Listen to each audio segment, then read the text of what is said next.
Welcome to the Odyssey Sports Fantasy Football Show. I'm Chris Emma alongside my colleagues Jesse Pantusco and Jordan Coden. Week 8 of the NFL season.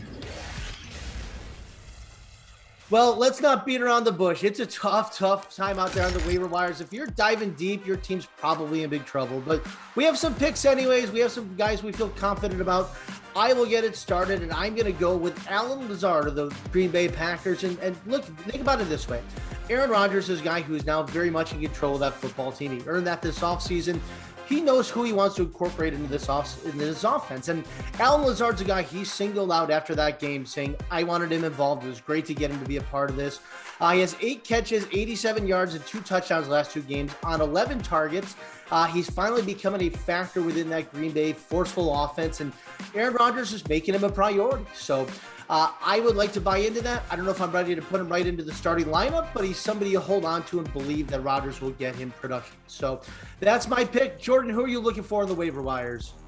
Yeah, Chris, I like that pickup, and I feel like Lazard does have some immediate value if there's a good matchup ahead. I'm going to go with someone who has 0 immediate value. That's Marlon Mack, Colts running back, but my thinking is that he might not be the Colts running back for long. There's the hope that he gets traded. They've mutually agreed to look for a trade dating back a couple weeks, and the deadline coming up in the beginning of November. And now that Jonathan Taylor has become who he is, there really isn't a need for Marlon Mack there in Indy, sharing the backfield with Nyheim Hines as well. Some potential teams to look out for: the Baltimore Ravens, who are still dealing with Latavius Murray's injury and haven't really gotten the production they've wanted from their trio of replacement running backs. Maybe the Kansas City Chiefs and their all of a sudden dysfunctional offense could use a guy like Mack to get it going. The 49ers, it seems like Eli Mitchell is a good fit there and is impressive, but again, they've dealt with a lot of injuries back there. So yeah, there are a bunch of different places that Mack could go, and if he does go somewhere where there is a good opening for him, he could have immediate value. That's a great pick. If you want to do this right, if you want to make progress later on in the season, you got to be looking for those stash values. So he's certainly one of those guys. I like that one. Jesse, who are you looking for this week? Well, for starters, the number 1 waiver ad this week is Kenneth Gainwell. Case closed. But we're going to talk about him a little later. So instead, I'll recommend Cowboys receiver Michael Gallup. Most of you probably forgot about Gallup, who hasn't played since injuring his calf in week 1. But Gallup is supposedly nearing return, perhaps as soon as this week. If Gallup gets the nod for Sunday night's game in Minnesota, I think he could actually see a decent workload in a game with shootout written all over it. With a 54.5-point game total, Cowboys-Vikings has the highest over-under of any game on this week's slate. Headed for free agency this offseason, Gallup's future of the Cowboys is up in the air. If healthy, Sunday would provide the perfect opportunity to showcase Gallup ahead of Tuesday's trade deadline. No better than 3rd on the Cowboys' receiving depth chart, a trade could elevate Gallup's fantasy profile by giving him more volume and a higher weekly ceiling. Gallup is still available in about 60% of Yahoo leagues, but don't count on that being the case for much longer.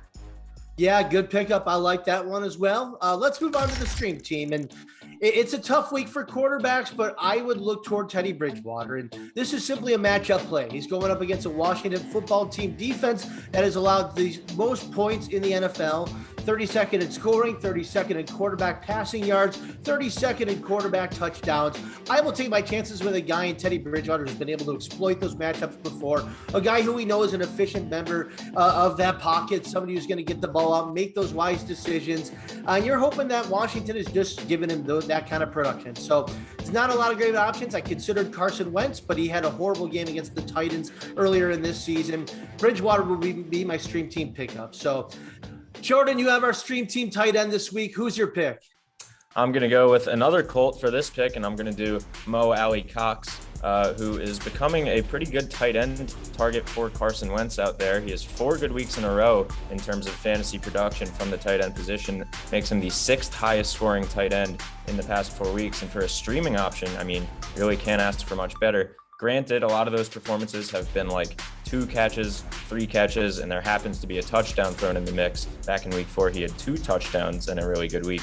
But yeah, I mean, it's really hard to find somewhat of a confident option at that position in the stream team. And so I like Alie-Cox going forward. They have a cakewalk of a schedule the next 3 weeks, taking on the Titans, the Jets, and the Jaguars. And so maybe you can hold on to him and he'll continue to produce like he has been dating back to week 4. All right, Jesse, which defense are you streaming this week? Mo Alie-Cox has got to be one of the largest human beings I've ever seen. He's just so much bigger than everybody else out there. It's kind of ridiculous. For defense, I guess I'll take the chalk and go Bengals here. I was tempted to go with the Falcons because I like their matchup against Carolina. But when a team is playing the Jets, you don't walk to screen them, you run. We know the Jets are bad. The Patriots, not a particularly good team themselves, just annihilated them in a 54-13 blowout at Foxborough. But without starting quarterback Zach Wilson, who was lost to a knee injury against New England, the Jets are going to be a special kind of awful with Mike White under center this week. The Bengals held their own against the Bengals last week, limiting Lamar Jackson and company to a season-low 17 points. Frankly, this just isn't a fair fight. Pegged as 9.5-point road favorites, the Bengals have won in the trenches all year, dominating to the tune of 19 sacks. On the opposite side of the coin, only 5 teams in football have allowed more sacks than the Jets, who've done an awful job protecting the quarterback, hence Wilson's injury. The Bengals were dropped in almost 25% of ESPN leagues ahead of their matchup with Baltimore in Week 7, so you should be able to get them on the cheap. All right, let's cap it off with our stealthy start this week. And I feel like I've gone with the Cardinal like every other week, but look, they've been getting production out of that offense with everybody. And I was surprised to see the production of Christian Kirk within that offense, but would you believe me if I said he is 22nd ranked amongst wide receivers in a standard scoring league? He has been very productive, 30 catches, 4 touchdowns on this season. It's a short week. They have that big primetime matchup against the Green Bay Packers on Thursday night. I like what the Cardinals can do within that offense and getting so many different guys involved. Christian Kirk has been productive. I think he's going to keep that up in Green Bay. So that is my stealthy start for this week. Jordan, who's your pick? I'm going to go with Bills running back Zack Moss. Last time the Bills played the Dolphins, who is their opponent in Week 8, it was a complete trouncing. Doesn't seem like the outcome is going to be all that different this time around now that Buffalo has gotten arguably even better and more confident as the season has gone on, and Miami is just continuing to tank, which is great for my Philadelphia Eagles, but that's a different question. Miami is now the 6th worst defense against running backs this season in fantasy football. They gave up double digits to both Moss and fellow running back Devin Singletary when they played in Week 2. And now Moss seems to have superseded Singletary in that pecking order, if only by a slight margin. But still, the fact that they both had double-digit production last time and things could be looking up this time around for Moss, I really like him as a plug-and-play against the Dolphins. All right, Jesse, finish us off. Who's your stealthy start this week? Well, Kenneth Gainwell is a name we've touted before on the show, and though his rookie season has been a bit of a mixed bag, I'm starting him with confidence in Week 8. With Miles Sanders' status in doubt, he injured his ankle in Week 7, Gainwell should take charge of Philadelphia's backfield Sunday against the Lions, the NFL's lone winless team at 0-7.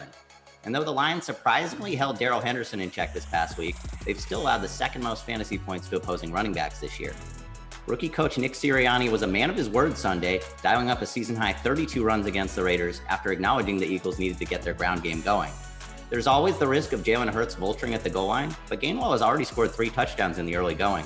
He's also been an active presence in the passing game, hauling in 19 of 31 targets for 164 yards and a touchdown through the air.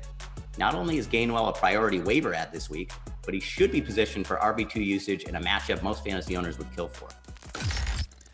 All right, that's it. Weekend of the NFL season is here. For Jordan Cohen, Jesse Pantusco, I'm Chris Sema, and this is the Odyssey Sports Fantasy Football Show.